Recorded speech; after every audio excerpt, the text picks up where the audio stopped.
Om Shanti, the power of belief. Have you ever heard the story of the 4-minute mile? For years, people believed that it is impossible for a human being to run a mile in less than just 4 minutes, until Roger Bannister proved it wrong in 1954. Within 1 year, 37 runners broke the belief barrier, and the year after that, 300 other runners did the same thing. And what happens if you put an animal in a pond? Any animal, big or small, will swim its way through. But what happens when someone who does not know how to swim falls in deep waters? That person drowns. If an animal who has not learned swimming could escape by swimming, why not you? Why not that person?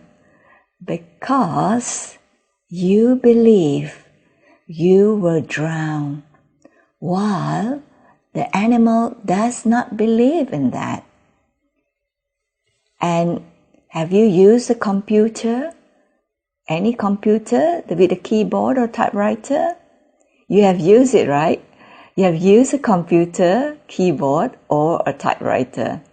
But have you ever wondered why the alphabets are organized in a particular order in your keyboard? You might have thought that it is to increase the typing speed. Most people never question this. But the fact is that this system was developed to reduce the typing speed, not to increase the typing speed, but it was developed to reduce the typing speed at a time when typewriter parts, the keys of the typewriters would jam if the operator typed too fast. These 3 cases show the power of our beliefs. There is no other more powerful directing force in human behavior than belief. Your beliefs have the power to create and to destroy. A belief delivers a direct command to your nervous system. And have you heard about the placebo effect? Many of us have, I'm sure. People who are told a drug or a medicine will have a certain effect will many times experience that effect even when given a pill, even when given a medication without those properties. Well, regarding this placebo effect, I have an interesting story to share with you. John was diagnosed with terminal cancer of lymph nodes. He was determined to get well and had read about a new drug called cryobiosine. Convinced that it would cure him, he persuaded his doctor to give it to him. And what happened? Within a few days, he was well, so well that he was walking around everywhere. The tumors literally melting. John continued to recover very well until he happened to read an article casting doubt on the new drug.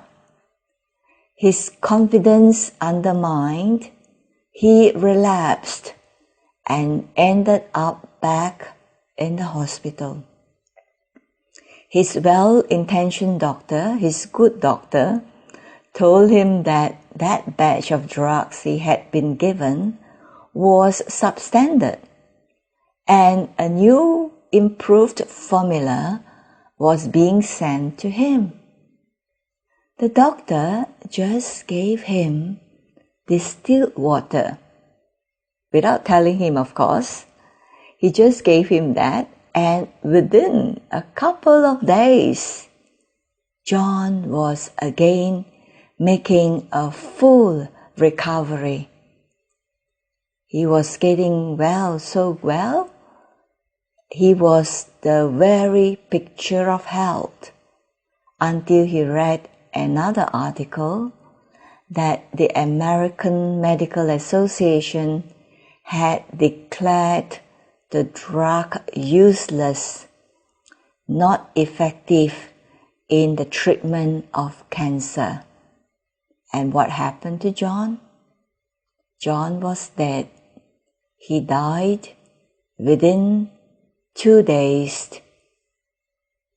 Well, to me, this story clearly illustrates not only the power of our beliefs, but also the importance of examining our underlying core beliefs. It seems to me that John had an empowering belief that by taking the drug, the medication, it would make him well. It would make him well very quickly. And he did. But it also turned out that John probably had a limiting belief that he was at the mercy of his cancer without the drugs. Imagine what could have happened if John believed in the power of his own body to heal the cancer. Or even more importantly, if he believed that he is a child of God and that God loves him dearly and will heal him. If he had believed so, what would have happened to him? Probably, he would be living. He would have been healed from that cancer. So really, belief is a very powerful tool, for it enables us to be who we are, what we are to become, and how we lead our lives. The power of belief affects everything we experience in our lives. Things show up in our lives because of what we believe, whether consciously or subconsciously. And the opposite is also true. Nothing shows up if we don't believe it will. And when Baba says that we, you and I, are crown prince and princesses, we are world benefactors, we are worthy of worship souls, we are victorious jewels, we are master almighty authorities, those with all powers. Do you completely and fully believe them? Believe in what Baba tells us? The fact is that we kind of believe because God, we say God, Baba said so. But the trouble is that we do not have that full faith. We do not believe it deeply enough in our hearts that we are such elevated beings. Baba's vision of us is the highest, the purest. But because we do not believe it 100%, we are not manifesting that belief into us that we are really such elevated beings. And because of that, our actions are like that, and we are not progressing as fast, and we are not progressing as steadily, as constantly as we should be. Otherwise, we could be all flying all the time. We would even have become complete and perfect in a very short time. So now, let us look at the different types of beliefs so that we can truly harness this tremendous power of belief. So first, casual beliefs.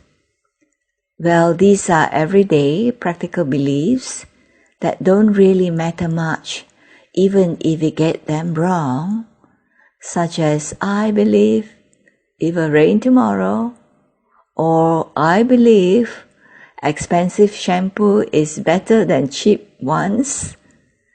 These are usually beliefs based on some form of evidence, some experiences that we had before, or generalization, but are not necessarily accurate. So really, casual beliefs are not so critical. But the second type, conditioned beliefs. These are beliefs that come from an assessment of what has happened in the past, and then we predict that same result in the future. For example, I am not good at sport, or I'm not good in drawing, or I'm not good in giving a class. Just only the other day, on the 4th of May, Baba said, "Why do you think that not everyone will become a king?" And Baba mentioned further that the moment you have that thought, that not everyone is going to become a king, Baba said, you fail. See how Baba is telling us that we are king of kings, but we believe only the Maharatis can become that, the Dadis. But me, no, I don't think I can be that. So we block ourselves, we limit ourselves to the belief that what Baba tells us. So these beliefs, if negative, can stifle our potential and limit our lives, limit our growth, limit our potential to become better. Many of our conditioned beliefs are also absorbed from family, peers, or social influences from even our friends, our colleagues and friends, and are taken in sometimes without question or examination. But the third is very important, core beliefs. Core beliefs are very important because they are like a mental framework, our mental framework that supports our thoughts, beliefs, values, perception, attitudes, etc. Especially for us Brahmins, our aim is to change from a human being to a deity, from a shell, a stone, into a diamond, from a thorn to a flower. It is a radical change, a big transformation in our lives, and we really have to pay attention to our core beliefs. Why? Why am I saying so? Because our core beliefs influence us on a subconscious level.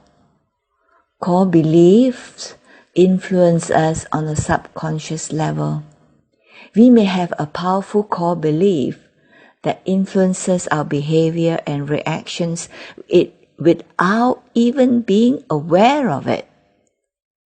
So we need to really and carefully examine our behavior, our automatic thoughts, our thinking patterns and reactions, and to discover what that subconscious core beliefs are. Discover and examine our subconscious beliefs. Because our core belief can be also like a filter. They are like a filter which filter through our experience in life. For example, if someone remarks that you are not good, you are not serviceable, but because our core belief is that, no, we are competent, we are capable, then not good doesn't fit into our dictionary. It will not fit into our mind frame and can be used. It will not fit into our mind frame, and so they can be easily dismissed. We don't believe in what people saying that we are not good or not serviceable. No, we cut that off. You in fact filter it out. But if, however, your core belief is that you are really useless based on some memories or emotions from the past, maybe as a child, your parents or someone unconsciously, unintentionally told that you are that and that you are not good. They didn't mean it, but that they uttered it somehow, and you absorb that belief into yourself and you agree with that judgment. You accepted it, you agreed that it is so, and well, it will in turn reinforce your core belief of being useless, being not good, or being unserviceable. So, beliefs are remarkably powerful, so powerful in that they are to our lives what a rudder is to a ship. By the way, a rudder is something that steers a ship's direction. It steers the ship's direction, and if the rudder is not working well, instead of going north, the ship may go east or west or south. So it is that important. So that is that device or that belief. They control the direction and destiny of our lives. And self-belief is so important. So believing in yourself is knowing and accepting your weaknesses as well as your strengths. Your weaknesses as well as your strengths, and believing that with God's help, Baba's help, you can overcome your weaknesses and develop and use your strengths. But an even stronger and healthier belief is the sense of self-belief is knowing that no matter what you have ever done or you have failed to do, no matter what happened, God, Baba, the Father loves you totally and unconditionally. The Father accepts you for who you are and what you are, and He is wanting to forgive our every sin and wrongdoing if we tell Him honestly, and that He has a God-given purpose for our lives, that He has given us an important task. He has chosen us. So that is the importance of that self-belief, that we are not just with that strength, but Baba is always there to help us imprint this belief into the self. However, even if we have that powerful belief, what happens is that one danger is to hold on to beliefs. On the one hand, we believe that Baba is there and we believe that we can use our strength.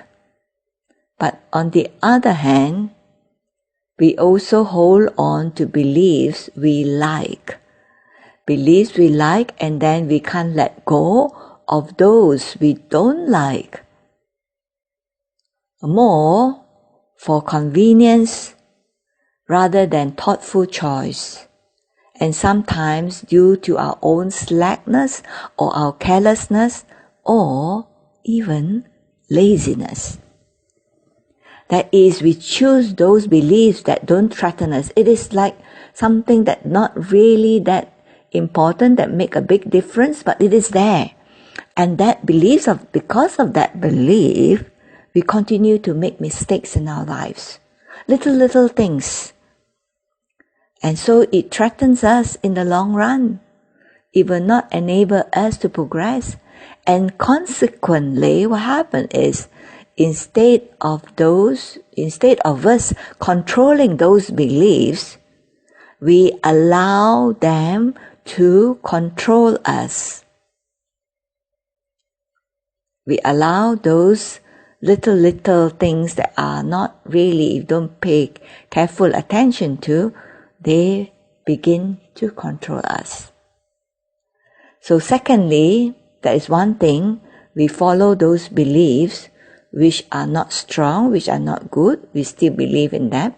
And secondly, even though we have become Brahmins, Brahma Kumaris and Brahma Kumaris, God's child, a self-sovereign, we have not yet let go of our limited beliefs, which is holding us back from being who we really are, who we are as elevated beings, as God-chosen ones. We are still believing and operating from our old iron-aged sanskars. Yes, sometimes we have come out of it, number-wise, as Baba say, but most of the time we are still behaving and operating from that old mental attitude, from our old Shudra, or you may say iron-aged sanskars. Not completely, but sometimes we go back to that every now and so often without realizing it, because we don't question, we don't examine those beliefs that are not working as well, but we are taking it easy, and because perhaps for convenience, it has been enabling me to be good. And talking about belief, there is one interesting story. I'm not sure whether you have heard, perhaps you have. It is a story about the elephant who are conditioned to believe. As a man was passing the elephants, he suddenly stopped. He was confused by the fact that these huge creatures, these elephants, were being held by only a small rope, a tiny string tied to their front legs.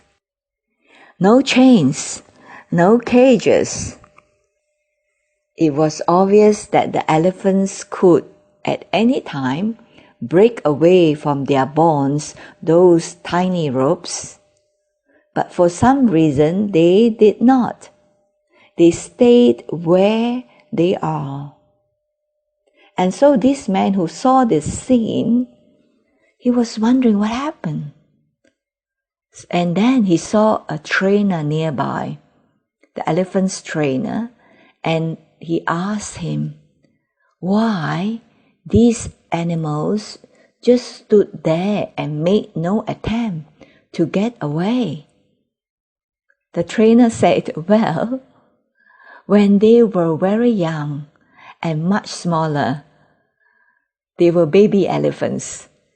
We used the same rope, the same size rope, that same small rope to tie them, and at that age it was enough to hold them. And as they grow up, they were conditioned to believe. They were conditioned to believe that they could not break away.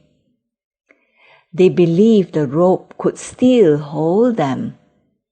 So, because of that strong belief that the rope is still holding them, they never tried to break free.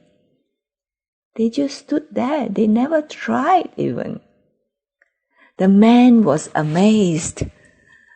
These animals could at any time break free from their bonds, from that tiny rope, but because they believed they couldn't, they were stuck right where they were. Because they believed they couldn't, that the ropes were holding them, they believed they're holding them strongly, they believed so, and so they were stuck right where they were. So, like the elephants, how many of us go through life hanging onto a belief that we cannot do something, simply because we failed at it once before. Because we failed and we believe that to be so, we never tried, and so we never succeed. So we really need to finish our limiting beliefs.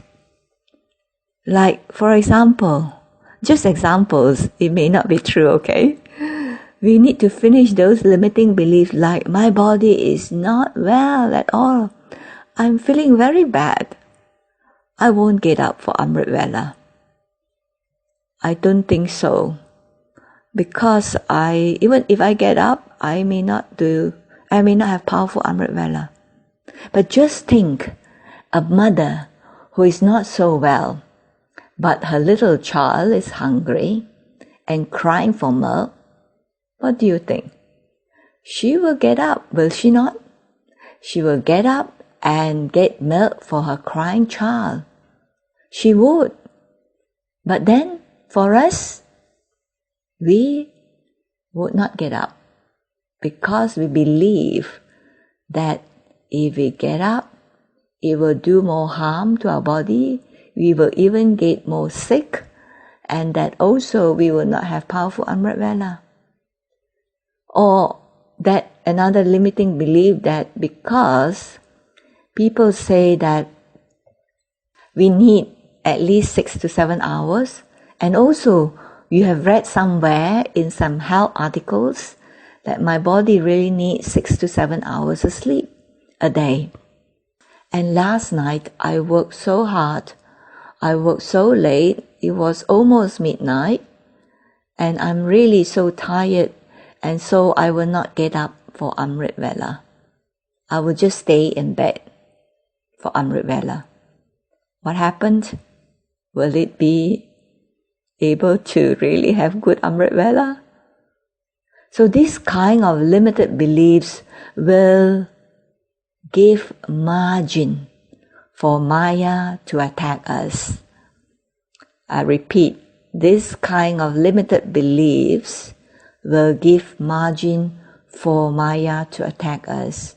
So we need to question and control those limited beliefs, or in fact totally change them, totally, so that we will not give chance for Maya to come into our lives just because of some limited beliefs and slackness, and perhaps even laziness. So we talk of limited beliefs. So limited beliefs are those that limit us in some way. For example, I'm too old to learn driving. I'm too old to learn driving. This is one thing I like to share. I have heard somebody, a very close relative, she was just 40, nearly 50 years old, and she really need to drive to work. And we told her to learn driving. It's so easy. But because she had that belief she's too old and that she will not be able to go into the crowded street, is always so jammed and so busy. And yes, because she had that belief before that she would catch an accident, she would make an accident. And so she never really bothered to learn driving. And she's always at the mercy, always wanting somebody, the son or the husband, to drive her. And so because of that limiting belief, it has really caused a lot of inconvenience, especially when she really need to go somewhere urgently. And of course now we have Grab, we can call Grab, and so it is much easier.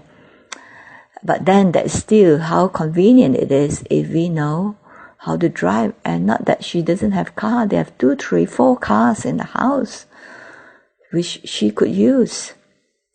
And opposite to that are empowering beliefs. Empowering beliefs are really important. Beliefs that we should hold on to, we should inculcate, because those are the beliefs that would support us and inspire us to take action. They would give us that zeal and enthusiasm to move, to take action. For example, if I have that thought, anything I put my mind to, I can achieve. Anything I put my mind to, I can achieve. This is a very powerful belief that will really empower us to make things happen in our life. But the truth is, we have the potential to do or be anything if we will let go of our limiting beliefs, our old pattern of thinking, and our old sanskars. So overcoming limiting beliefs is very important, because they are usually based on fear, based on truths, untruths, I would say, that had limited us for so long. Fears will make us weak and paralyze us from any chance you have of adopting new positive beliefs in their place. So I will stop here now, and I will continue this class on how to get the beliefs to work for us.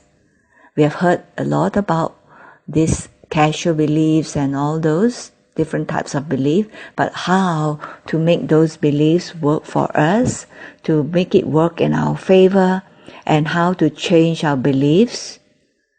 So there will be steps, the methods, the techniques to do that. And in the next class, I will share with you those methods and those techniques to change wrongly conditioned or limiting beliefs that will hold us back, so that we can be constantly powerful. Om Shanti.